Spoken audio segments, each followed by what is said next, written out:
Cik.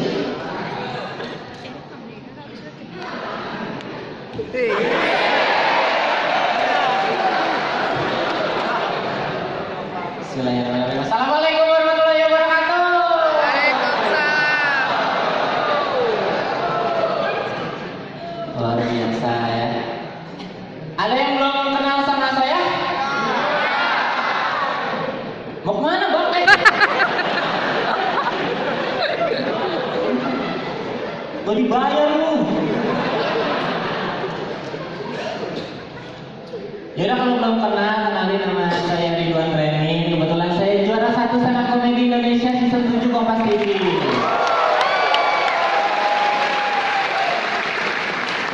Cuma itu prestasi hidup saya, Pak. Tolong dihargai gitu ya. Luar biasa sekali loh malam hari ini dalam perjalanan karir saya ini pertama kali saya menjalan kaki di kota Aceh. Harusnya saya senang, tapi jadi nggak senang ketika tahu posternya kayak orang meninggal ya.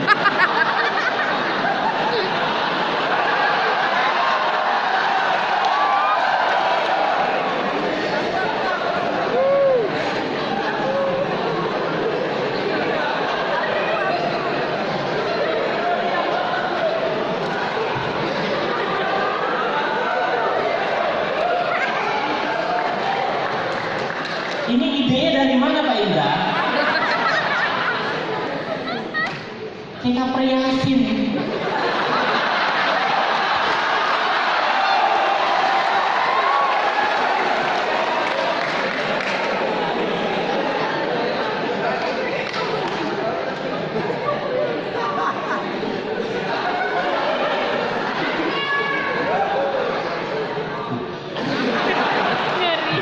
Jadi merinding saya lihat foto saya. Tapi luar biasa, senang sekali bisa tampil. Jujur kalau nggak diundang sama Pak Indra, hari ini saya datang ke sini. Karena mohon maaf gitu, bukannya sombong, saya tuh lagi agak kurang enak badan. Maklum lah ya, malam manggung lagi banyak. Banyak di cancel Pak. Susah. Tapi sehat semua? Alhamdulillah. Dengan kalian datang ke sini, kalian semua tuh membuktikan 2 hal kepada diri kalian sendiri. Yang pertama, kalian membuktikan bahwa kalian itu punya jiwa nasionalis yang cukup tinggi. Yang kedua, kalian membuktikan kalau kalian bukan fans Atta Halilintar.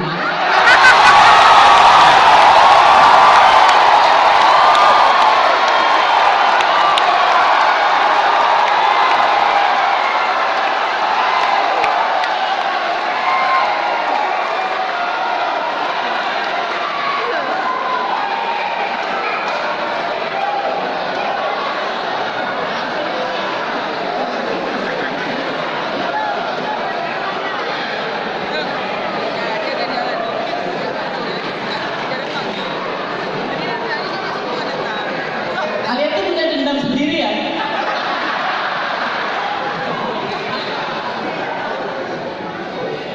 Tadi tuh saya satu pesawat sama dia. Dia bisnis kelas. Saya ekonomi.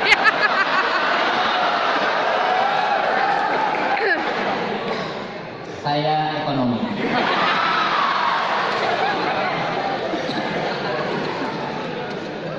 Ternyata acara pemerintah tuh nggak lebih banyak uangnya daripada acara IO ya.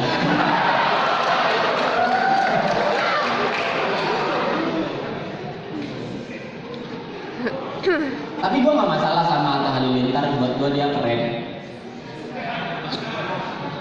Dia tuh orang pertama yang punya subscriber terbanyak di Asia. Itu harus diakui. Ya kan? Oh, pengikutnya tuh. Lu gak mampu beli tiket kan? Makanya akhirnya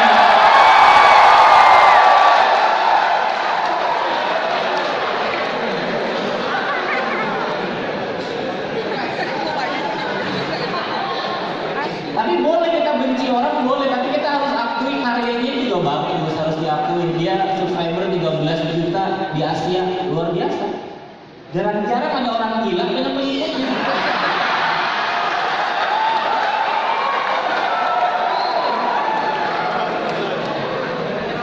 Biasanya orang gila kan ketemu orang dijauhin, dia diikutin. Secara konsep orang gila aja dia udah indie gitu.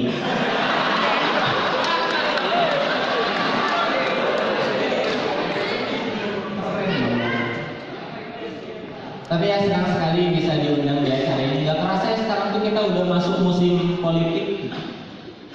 Padahal beberapa bulan yang lalu masih musim hujan. Cukup receh untuk juara satu suci ya. Gak apa-apa lah, kan kita senang-senang aja ya. Tapi ya luar biasa gitu. Makin kesini tuh makin banyak poster-poster kita bisa lihat di pinggir-pinggir jalan. Kalau di Bogor tuh udah makin gak jelas slogan-slogan. Kayak ada bapak-bapak, poster korporat gitu sih. Indonesia bisa. Bisa apa coba?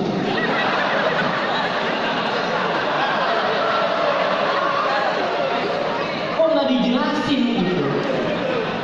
Kan kita penasaran ya. Ada juga ibu-ibu gitu poster Indonesia maju. Kemana?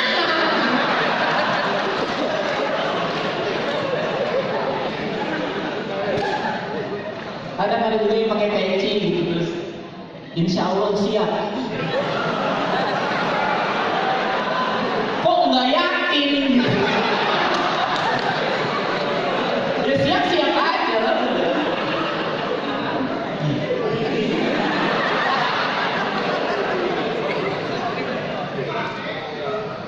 Tapi mudah-mudahan sampai tanggal 17 nanti kita semua sehat semua gitu, biar bisa nyoblos. Di sini ada yang belum pernah nyoblos, udah tepuk tangan.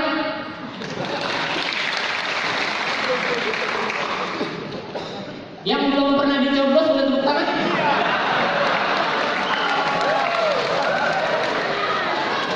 Yang ceweknya nggak ada yang tepuk tangan.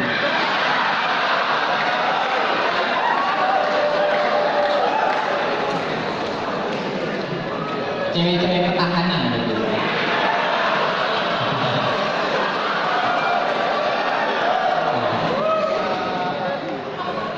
Harus ya milih itu harus gitu, karena banyak banget alasan kita untuk milih. Saking banyaknya alasan orang untuk gak milih itu jadi nggak masuk akal sih bro. Kayak lu nggak mau milih karena calonnya gak ada yang bagus, ya udah cari calon yang setidaknya bisa dibenerin. Mendingan kita salah pilih daripada dipilihin orang dan salah, ya kan?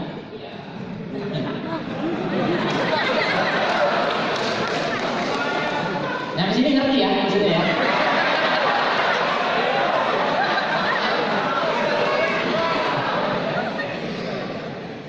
Kadang kita nggak tahu gitu pilihan kita tuh efeknya sampai kapan gitu. Kayak saya ini milih untuk fokus jadi stand up comedian tuh dari tahun 2011.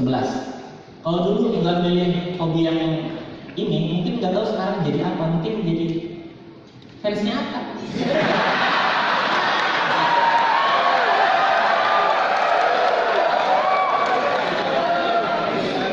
Iya, Atta keren tahu sebenarnya dia keren gitu. Dia wajar punya followers banyak, anak-anak kecil, bego.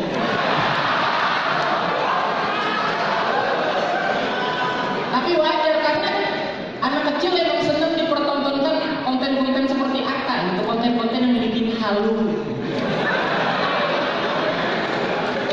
Iya, yang isinya cewek-cewek cantik, mobil mewah, rumah gede. Emang anak kecil tuh seneng dipertontonkan. Kita juga waktu kecil seneng kan nonton MTV Rumah Gue. Lah apa bedanya sama Gerbek Rumah itu? Di My Ride, apa sih itu? American Pie.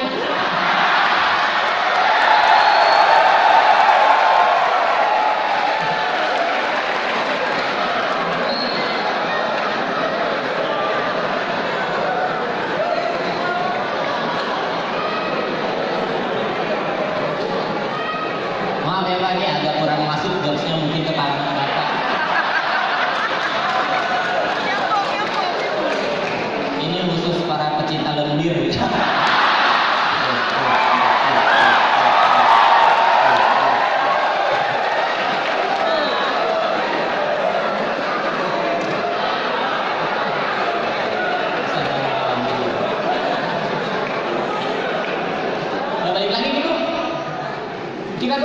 milih gitu, jangan nggak milih gitu, karena pilihan kita mungkin berpengaruh buat beberapa tahun lagi. Kayak dulu cita-cita saya bukan jadi stand up comedian. Dulu cita-cita saya sebenarnya pengen jadi penyanyi. Nggak seperti Aka, tapi yang bener. Nggak yang lari-lari di salju gitu.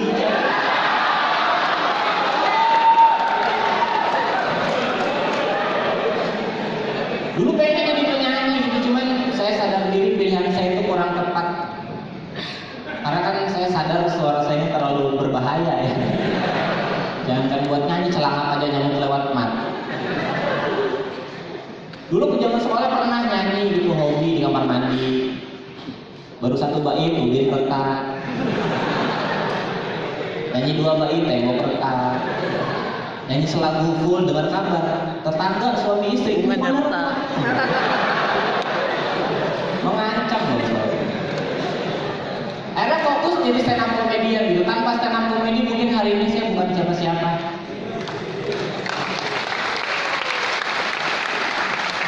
Ini efek dari pilihan yang saya tentuin waktu itu gitu. Saya milih fokus jadi stand up comedy. Akhirnya sekarang ya siapa saya?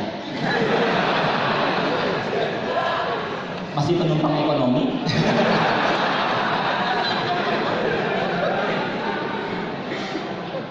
Saya tuh sebelum jadi stand up comedian tuh cuma seorang kapiten. Oh. Enggak.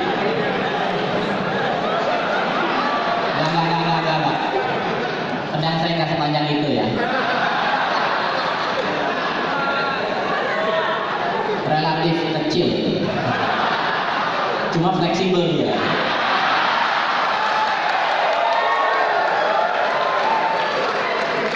Dilipat selalu.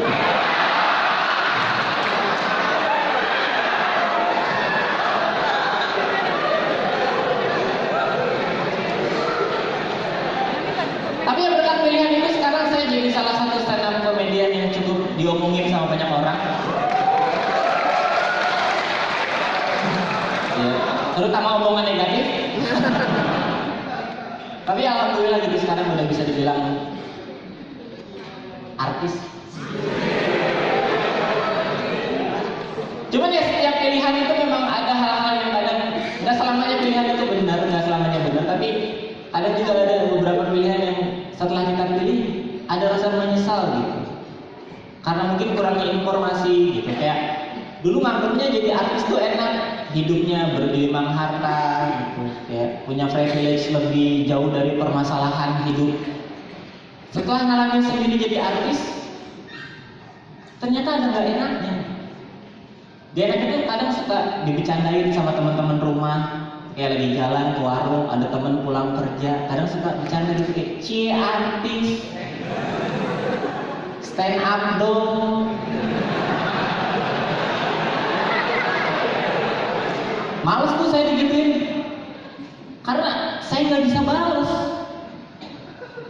Kan nggak mungkin saya lagi jalan ada temen pulang kerja terus ngatain cie artis, stand up dong, terus saya balas cie buruh.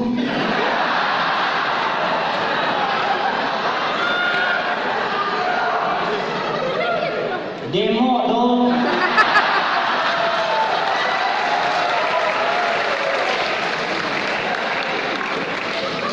Spanduk nih. Bensin korek bakar diri.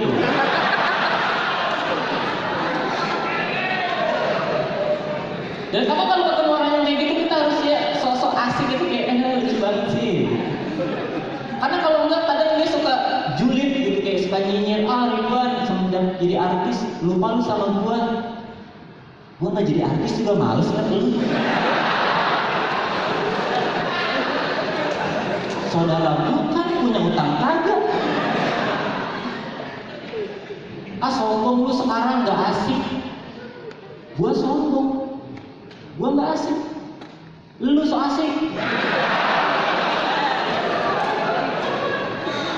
Rasa sebelum ketemu lu, hidup gua asik-asik aja.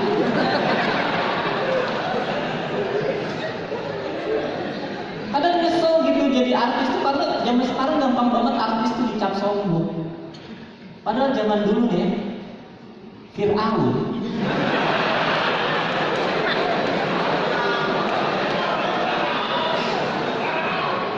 tahu Pak ya? Oh, Pak Indra seangkatan.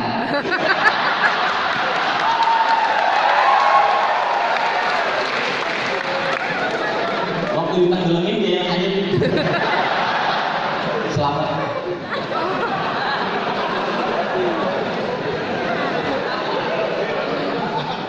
Fir'aun untuk dapat cap sombong itu susah loh.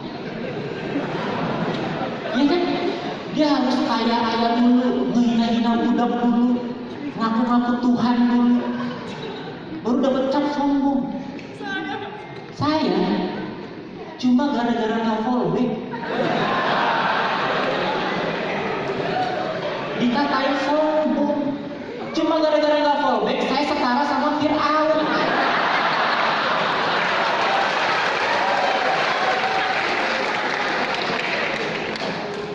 Bukannya nggak mau gitu, kadang males aja follow orang yang nggak dikenal. Ada suka banyak yang nggak jelas juga, ada yang orang minta follow back. Pas saya lihat dia nggak follow saya, kan anjing ya.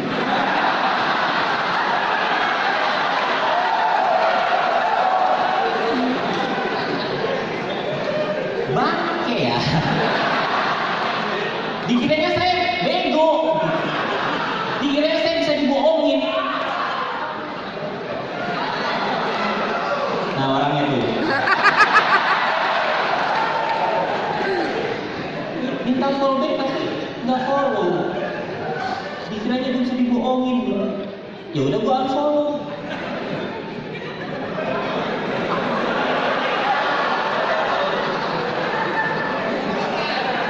Terus yang banyak nih cewek-cewek biasanya minta follow back, tapi pas dilihat akunnya digembok. Ya maksudnya minta follow back kan setara dengan ngajak berteman ya. Kalau akun lu digembok, pertemanan macam apa yang mau dimulai dari sebuah ketertutupan?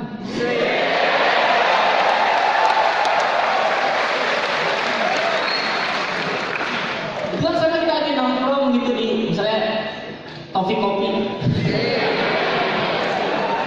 Ya, ada cewek yang ngajak kenalan, tapi pakai helm.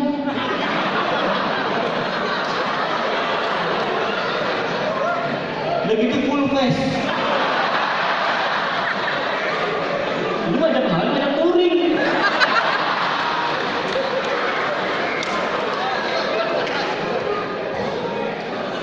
Ya mungkin buat orang memilih untuk saling follow-followan asal di sosial media itu bisa asal aja gitu, yang penting temennya banyak. Buat saya enggak, saya tuh orangnya selektif. Sosial media saya adalah lingkup pergaulan saya gitu. Jadi harus tahu dulu nih orang hobinya apa, suka posting apa. Kalau saya suka saya follow, kalau enggak ya udah gitu. Karena saya nggak mau melihat ada orang atau postingan yang nggak pengen saya lihat di sosial media saya. Dulu awal-awal bikin Instagram, semua yang minta follow back, saya follow back. Kayak cewek cantik dikit, follow back. Cewek cantik dikit, follow back. Cewek open BO, follow back.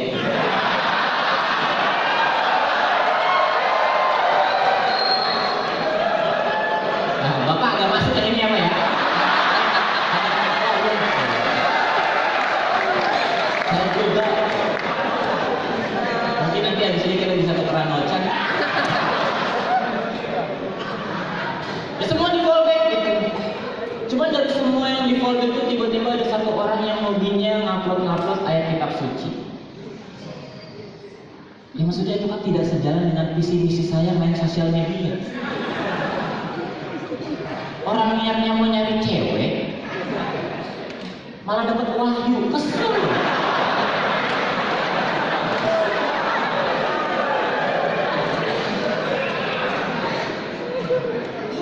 Mau dikomentarin tapi siar agama, mau didiemin kok lama-lama kayak ketarik. Tiap dilihat tuh kayak obat tuh tadi itu belum dapat. Akhirnya semua itu saya unfollow gitu, cewek cantik doang saya unfollow, seksi doang saya unfollow, open BO keep.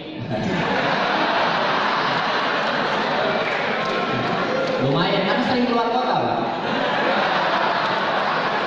takut nyasar kan. Kalau nyasar kan tahu tempat nginep di mana seenggaknya gitu.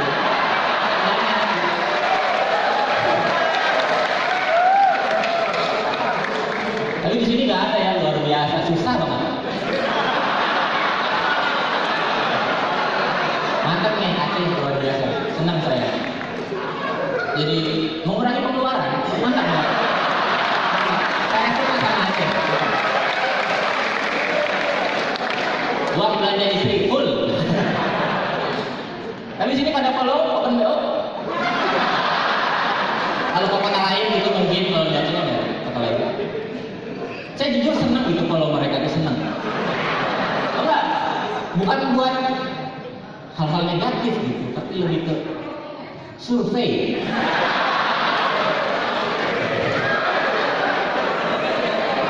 Nah ini penting loh, karena konsep pemasaran.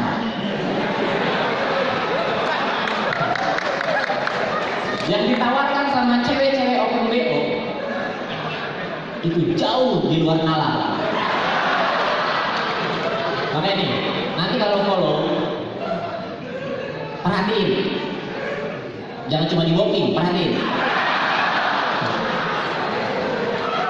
Mereka kalau pasang foto itu kan hampir semua gayanya sama gitu, kayak dadanya diumbar, ya kan? Tapi mukanya di blur. Itu pertama kali saya lihat tuh, ini yang aurat yang mana nih?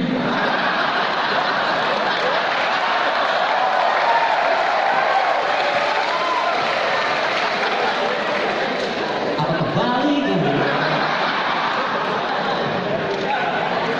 Tumpah.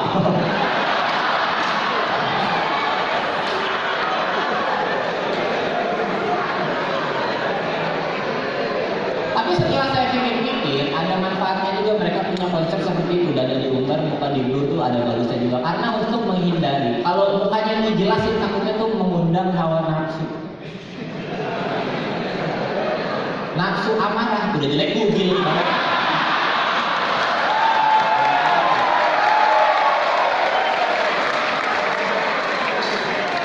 Nambah dosa. Ini pakai helm touring.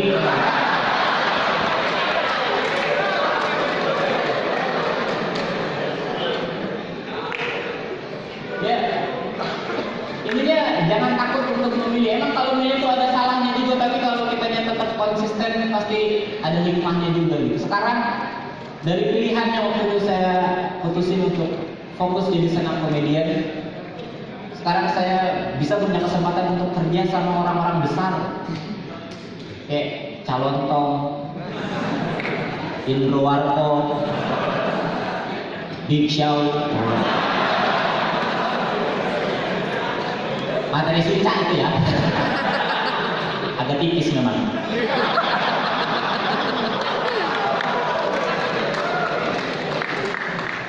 Terakhir baru beres kerja sama Raditya Dika. Ada kenal? Buat yang nggak tahu, Raditya Dika itu salah satu orang besar. Iya, casingnya kecil, tapi penghasilannya gede loh tuh bocah.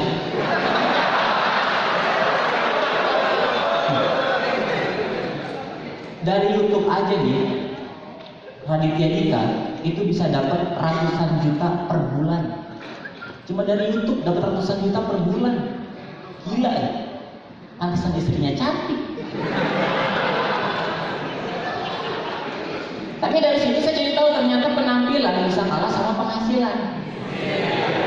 Makanya buat cowok-cowok yang merasa susah dengan pasangan hidup, jangan ngeluh, nabung.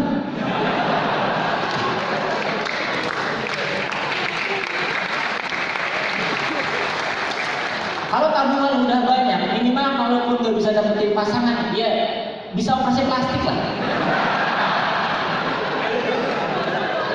Nanti habis operasi kan, kalau berhasil insya Allah gitu, cewek-cewek yang dapetin. Kalau gagal ya udah bilang aja dikumpulin.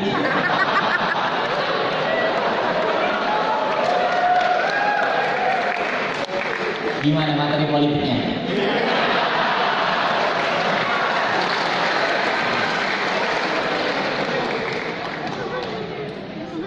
Cuman ya ketemu sama Raditya Dika itu cukup memberikan efek yang mendalam di hati saya. Sebelum ketemu dia, saya merasa hidup saya sebagai manusia ataupun sebagai artis itu sudah berkecukupan. Saya punya rumah, punya mobil, punya istri. Begitu ketemu sama Raditya Dika, saya ngerasa gembel. Apa yang saya punya nggak bisa dibandingin sama dia. Mobil saya sama mobil dia kalah mewah, rumah saya sama rumah dia kalah gede, istri saya sama istri dia kalah telak.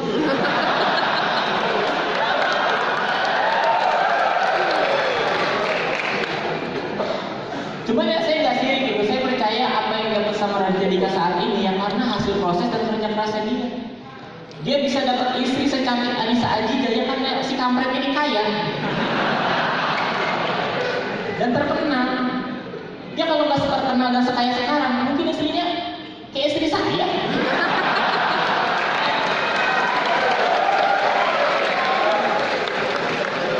Ya kenapa istri saya? Pada ketawa, itu kurang ajar kan?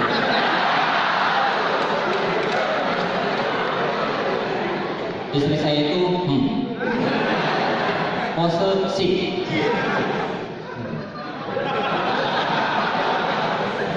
Senang ya sama job-job cemen, senang ya? Udah masuk. Tapi ya itu, saya udah menikah, mohon maaf kalau ada yang kecewa. Mohon maaf Pak, mohon maaf. Takutnya gitu kayak aman, gue cocok nih, ya.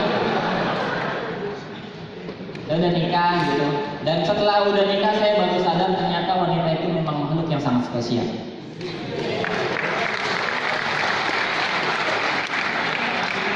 Karena ketika udah nikah, seorang wanita itu dituntut untuk harus bisa memerankan banyak karakter di hidupnya. Mereka harus bisa jadi istri, harus bisa jadi ibu, harus bisa jadi pembantu. Bahkan kadang ketika berduaan mereka harus bisa jadi pelacur. Seberat itu loh jadi seorang wanita. Seberat itu ketika udah kita harus menghargai berat banget. Cuma jangan salah jadi pria juga berat. Karena ketika udah nikah seorang pria itu harus siap nafkahin istri, nafkahin ibu, nafkahin pembantu.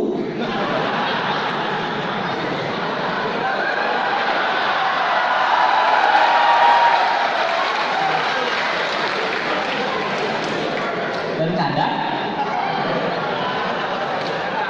kalau nggak lagi berduaan, ngapain pelacur? Masalah pelacurnya gonta ganti mas selera ya.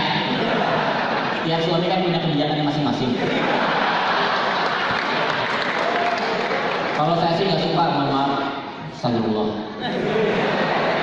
Saya nggak suka memang pelacur. Pembantu boleh. Karena lebih enak kalau misalnya pembantu kan mainnya lebih bersih.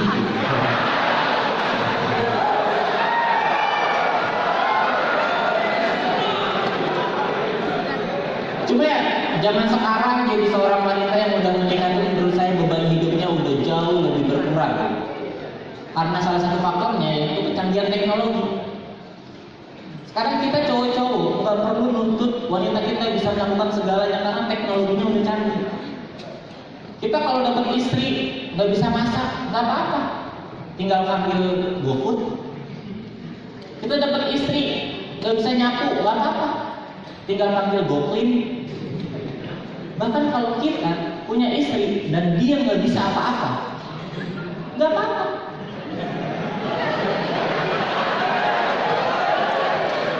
Tinggal panggil goblok.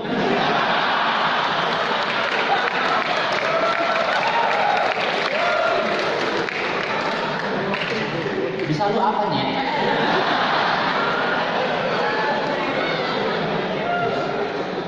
Gue daftarin Gojek nih.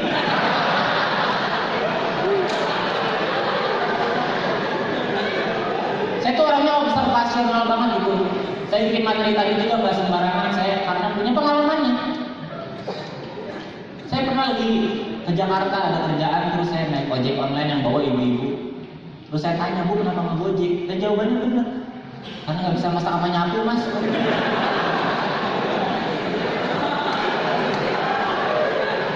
Emang gampangan naik motor ya, Bu ya? Semangat, Bu. Makasih, Mas. Sama-sama, Nyet.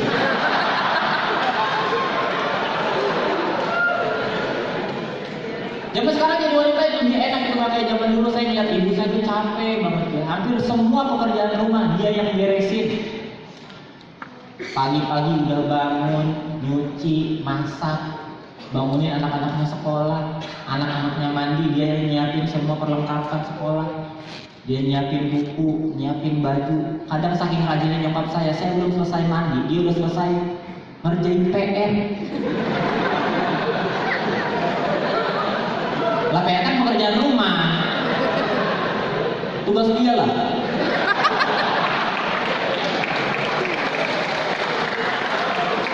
Terus saya berangkat sekolah, dia nggak istirahat, dia lanjut beberes rumah, dia nyapu, ngepel, nyuci, nyetrika. Siang-siang saya pulang sekolah, dia udah masak lagi.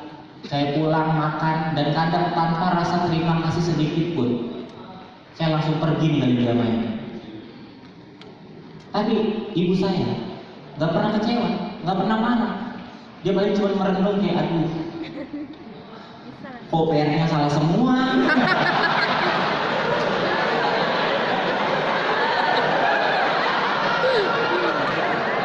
Kayaknya harus bimbel nih. Luar biasa loh ibu saya. Saya sayang sama dia, cuman sayangnya dia udah nggak ada. Di sini kalau ada yang pernah kehilangan orang tua, saya tahu betapa rasa sedihnya gitu. Cuman saya bisa ngomongin dia sesantai ini karena yang kejadiannya udah lama banget. Udah 10 tahun yang lalu. Jadi kalaupun kalian percaya setelah kematian itu ada kehidupan lagi, ya mungkin sekarang nyokap gue juga udah sibuk.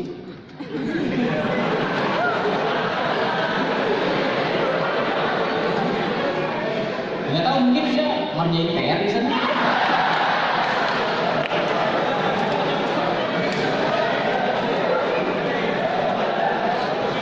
Cuma pas awal-awal nyokap baru meninggal tuh jujur sedih banget dan drop banget gitu, kayak gue harus menerima kenyataan bahwa harus kehilangan sosok ibu yang sangat saya cintai. Cuman bokap saya jauh lebih sedih karena dia harus kehilangan sosok istri.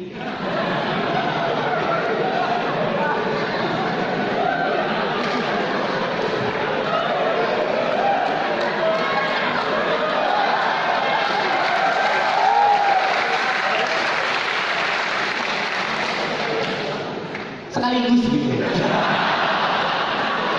Maka saya ngatain dia pelacur, nggak sopan.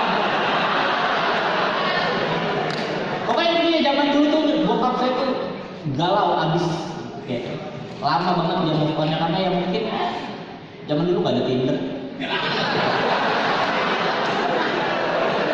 Kalau ada sih nggak lama gitu. Cuman ya nyokap saya tuh, ibu saya meninggal karena diabetes. Itu salah satu penyakit yang memang sangat mematikan gitu. Pengobatannya cukup repot, waktu itu dia harus bolak-balik rumah sakit, harus cuci darah, harus infus segala macam. Dan waktu itu dia mutusin untuk gak mau lagi berobat, gak mau lagi ke rumah sakit, dia maunya di rumah aja. Karena dia merasa kehilangan banyak waktu sama keluarganya. Dan ketika nyokap gua, ibu saya sudah memutuskan untuk di rumah aja, kita sekeluarga tuh jadi tahu bahwa ibu saya umurnya nggak akan lama lagi. Itu momen paling sedih di hidup saya karena kita tahu orang yang kita sayang umurnya nggak lama lagi, itu sedih banget. Apapun yang bisa bikin dia bahagia saat itu pasti saya lakuin. Dan saya masih ingat banget beberapa hari sebelum ibu saya meninggal, dia cuma minta satu hal. Dia cuma pengen diajakin jalan-jalan naik Vespa yang baru saya beli pakai uang saya sendiri.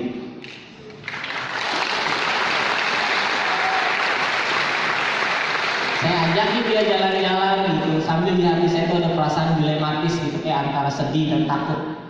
Sedih karena saya tahu ini bakal jadi kenangan terakhir saya sama dia.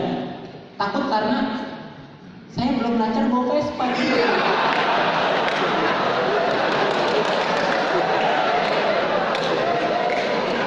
Ya saya takut yang tadinya semua orang udah tahu nyokap saya bakal meninggal karena diabetes. Malah meninggal karena kecelakaan motor. kan nggak mau yang ada semua orang udah nyalain takdir jadi nyalain saya.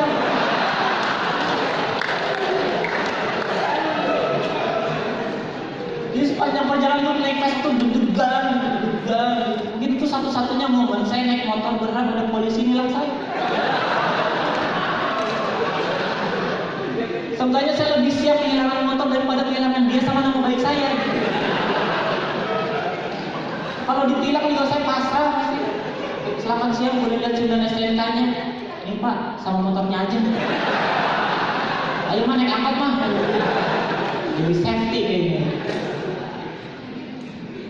Cuman yang saya salut dari ibu saya adalah meskipun dia tahu umurnya udah gak lama lagi, dia tuh gak pernah sedih, gak pernah ngeluh sama keadaan. Dia memilih untuk tetap bahagia.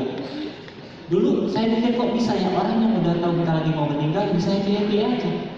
Sekarang saya mulai tahu jawabannya. Siapa sih orang yang gak takut meninggal?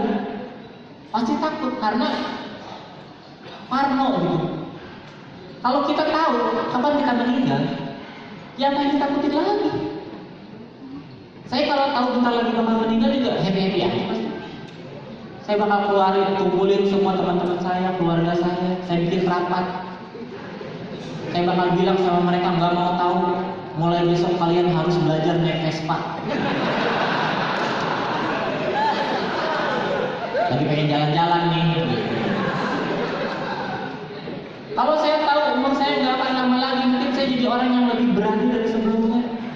Saya naik motor nggak akan mau pakai helm, ketemu polisi nggak akan muter balik, ditilang nggak akan pasrah, melawan saya. Selamat siang, udah lihat SIM dan STNK-nya? Nggak boleh.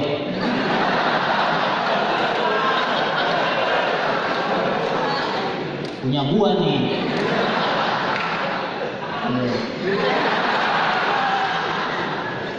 Apa gak suka?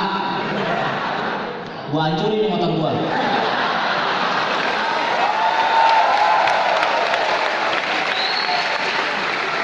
Terakhir coba kalian cek yang kemarin viral ngancurin motor Scoopy.